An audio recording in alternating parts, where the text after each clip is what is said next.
So, what are you practicing for? I'm getting ready for my online study group meeting. What? Most online study groups meet online, and even study groups for regular classes aren't for band practice. They're for studying. Study groups are great for sharing knowledge, getting you motivated, increasing your ability to work in teams, which we'll talk more about later. With extracurricular activities, sports, and more, it's hard to get everyone together at the same place at the same time. So it's easy to meet and study online. But to be successful and help you make the grade, here are a few tips for participating in online study groups. First, choose a leader, someone different for each meeting. By doing this, everyone gets a feeling of ownership in the group. Then, set goals.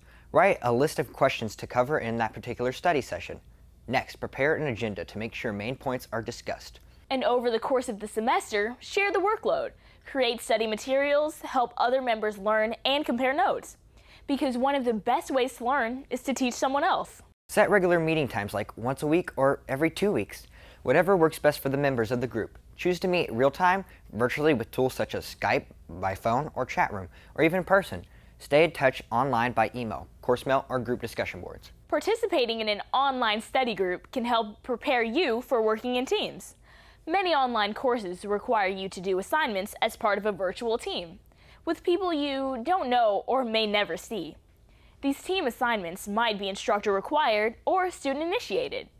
Also, working collaboratively online is a skill you'll need in the workplace. Not to worry, web applications make it easy for several students to work together on one team project. Teamwork usually begins with brainstorming ideas that are narrowed down to the best ones to meet project goals. And just like online study groups, there are some tips to follow for successful teamwork. One of the most important is to assign group roles early in the project. Those roles may be designated by your instructor or the group's responsibility. If left as a group's responsibility, 2 primary roles are suggested. The facilitator manages participation and keeps the discussion focused. And the reporter communicates with the instructor when help is needed and it's time to report group outcomes. Next, develop a plan. The team plan is a schedule on how members will break down all the tasks to accomplish the assigned project. The plan includes overall project goal, the milestones, which are smaller tasks to reach in the team's goals, and the objectives for each milestone and who is assigned to. Be sure to also assign dates and times to complete each milestone. The plan then becomes a master schedule to keep everyone on task. The project is closer to completion as members achieve their milestones. For example, you might create an outline and draft to submit to the team for review. Your milestone is then combined with everyone else's, and the project is put together as a whole. Once the project is reviewed, corrected, and fine-tuned, the project should be complete.